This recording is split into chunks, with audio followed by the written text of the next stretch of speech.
7.4, exponential growth and decay. So let's actually see if we can solve differential equations that entail exponential growth and decay. So what are some of the things that we've talked about, that we know about exponential growth and decay that we've already talked about? Some of the things that give me some of the examples for growth. Oh, What are things that exponentially grow? like Bank account, okay, bank account, right? So we talked about bank or financial money, right? What else? like half-lives. That would be in the growth. No. That would be over here, right? Half-life, right? Half-life, okay, what else?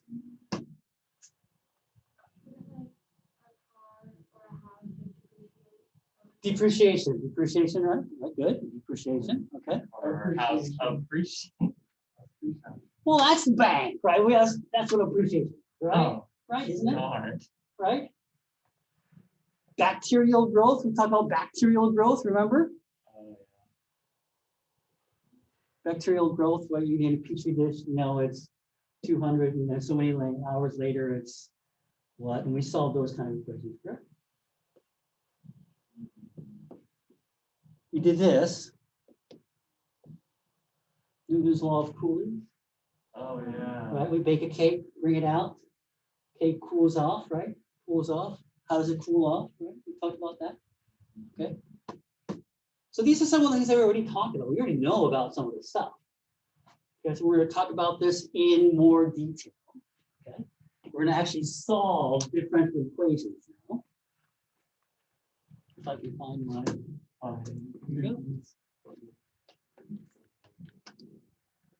Okay, so let's go to page 358. We're on page 258.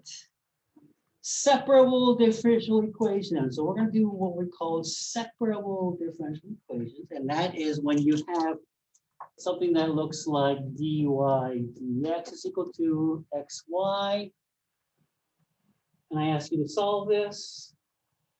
You would move the dx over here and go like this. You would divide it by y, and then you would like that. Oh. Right? If you do this, what do we get? If I integrate 1 over y, what do I get? Oh, yes. Nice. Natural log of y is equal to, if I take the differential, if I integrate this, what do I get? 1/2 x plus c. Let's see, right?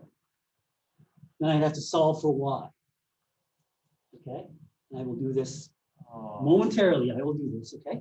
But I'm just saying that the reason why this works is you can separate the y's and the x's together. Right? If I initially started with a equation that looked like dy dx is equal to y plus x, good luck separating this. You can't separate them. Okay, because when they're separable, you see how simple it was, right? Problem with this one is now it becomes dy dx. I can't do it. There's nothing happening here. I don't, they're not separate by themselves. I have x and y together. Okay. All right, so let's go to example number 1. Solve for, okay, so we're going to have dy dx is equal to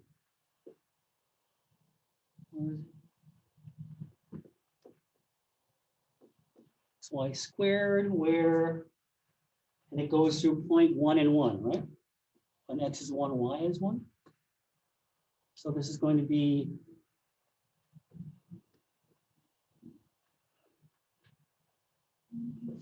dx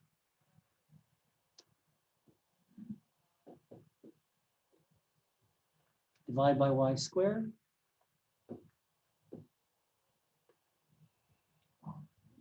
What do we get on this side?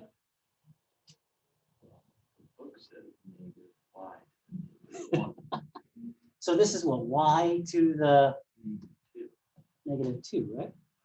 So remember the law was x to the n dx is equal to n plus 1 over x to the n plus 1 plus c, right? So n plus 1 would be -1, right? -1. That is this guy over here. Okay, it's 1 over that actually, right? And then I get x to the -1, not x, y. Right? Where on this side, I'm going to get what? X cubed plus c, right? So this is basically -1 over y. -1 over y. So I have to solve for y. Correct? To solve for y. So I would do the flip it. -y is equal to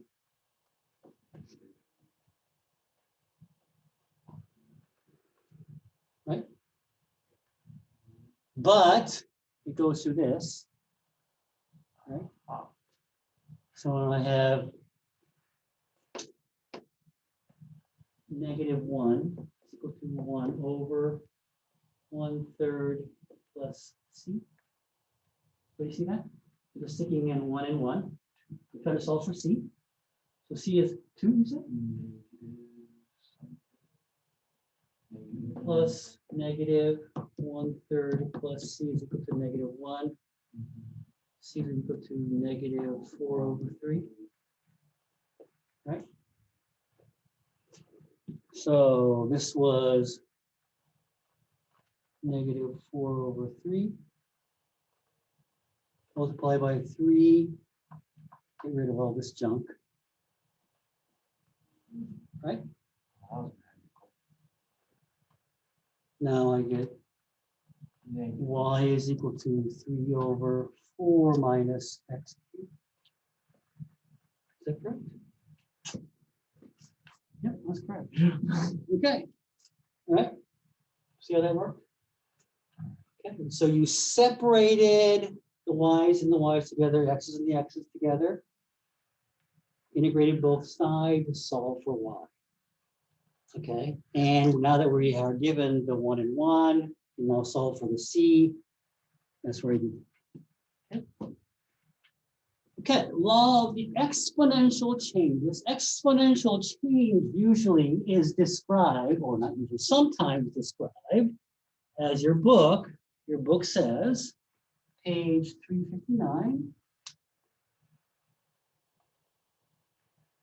where you have probably solved enough exponential growth problems by now to recognize that they involve growth in which the rate of change is proportional to the amount present. So the rate of change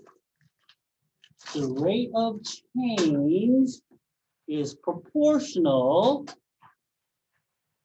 to the amount present. So this is what we're trying to solve. Is this separable? I need to get the y's together and the t's over here, right? So I can do that. So I get dy y is equal to k dt. Right?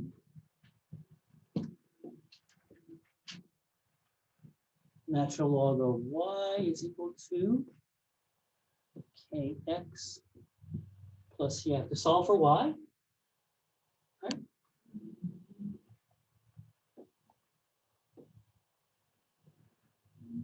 What is this side now? Just y, right? Yeah. This is y. This is just y. So y is equal to e to the kx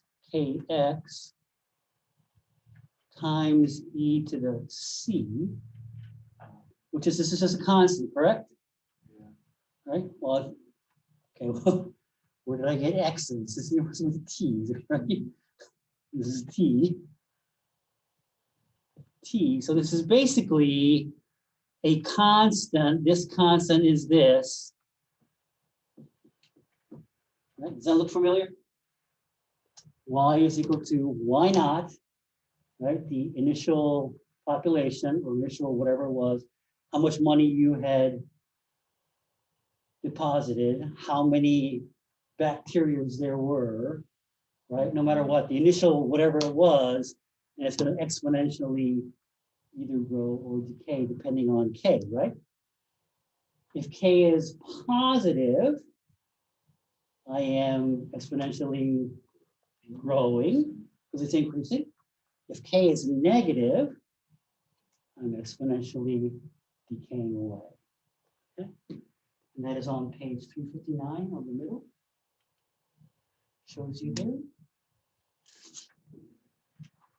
Continuously compounding interest. Continuously compounding interest. I am sure that every single one of you remembers this equation. And the equation was the amount that I would have is if I started with P, I'm going to end up with that much.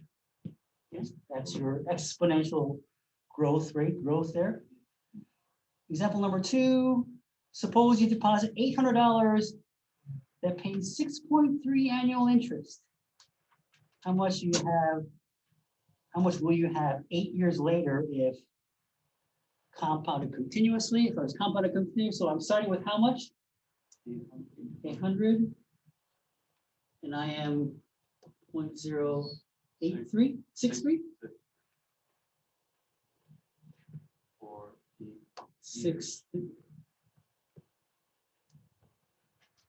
63 times 8 years. Right, so that's how you calculate that first one. Second one, compounded quarterly. If I compounded quarterly, what was the equation? Ready? Let's kind of ring a bell here.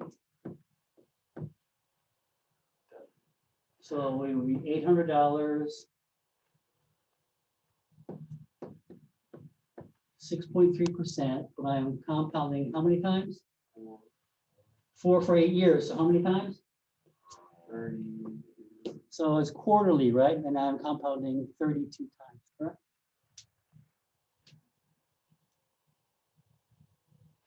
You good? You see a lot of blank sticks. Yeah. This is not good. You guys remember this? Does it read Yeah. well? Okay, good. Okay, all right. Okay. All right.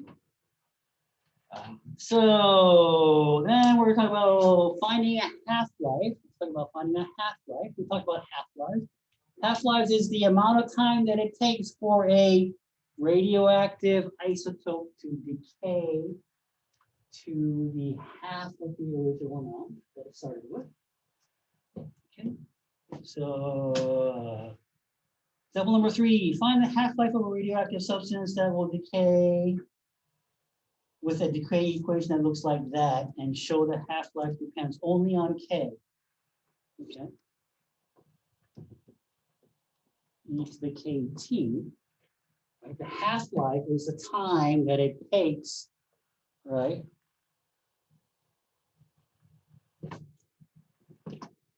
I think that what we used was T1/2, right? This was half-life. Half-life is the time amount it takes for the original, this is what it started with. This is going to be 1/2, right? Time for it to decay away to get only to have half left, right? So the Y knots cancel out.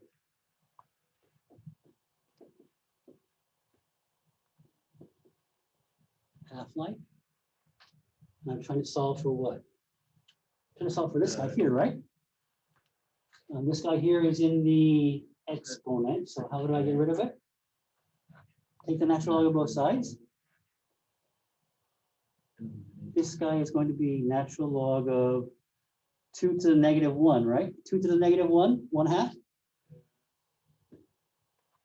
Okay, we're good? Is equal to, this guy is going to be K 1/2. Right?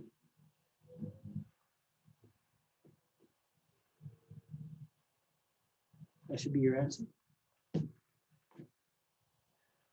Okay, so there you go. That's that. Okay, so they're not using the negative. Oh, they're using the negative KT here. So that's just a matter of semantics, right? How you set the K. Okay. Okay, so that's how you'd find the half-life. Flip the page. Let's play, I'm gonna do one more. Let's kind of pay close attention to this. All these problems are able to do is ln2 over k. Half-life. You can remember, you can memorize that. What's the problem with memorizing that? Forget it. And how much time? In about a half-life. 2 weeks. I'll give you 2 weeks. I'll give you 2 weeks. I'll be generous. Let's say I can guarantee after 2 weeks you will forget. That's it. I'm writing it on the board. Sam's equation. Okay, let's go ahead and skip example 4. Let's go to example number 5. It's kind of the same thing. Example number 5. I'm saying example number 5 is similar to example number 3. We will come back and do example number 4. Okay, but I want to do example 5 first. Scientists who use carbon dating use 5,700 years for its half-life. Find the age of a sample in which 10% of the radioactive nuclei originally present have decayed. So I started with this. Right now I have 10% of that. Correct? 10% of that. All right, and we're going to do, and we are, it gave us the half-life. Let's use the half-life equation, right? Half-life was over KT, was it? What was it? What was the equation? ln2 is the half. Oh, so we're doing the half-life. Half-life. Right, every, I don't know how much time it is, and this is the half-life, right? Number of half-lives. Good. Cancels out. So this is going to be, if I take the natural log.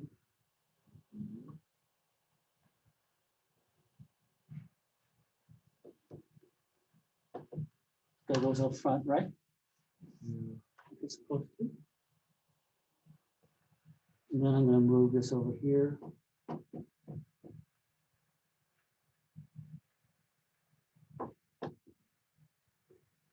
Right? We divide this by natural log of 1/2. That should be your answer. This is a negative number, right? Was it? Yeah, go ahead. Oh, 0.9 was decayed away. 10% was decayed away, so it was 90% left. Good call. Good. Thank you for pointing that out. So it'll be 0.9 right over here, right? Okay. So this is a negative number, but that's okay because this guy up here is going to be a negative number also. Right? So the 90 should cancel out and you'll get a positive number. All right, let's stop right there. And start working on the homework. Homework.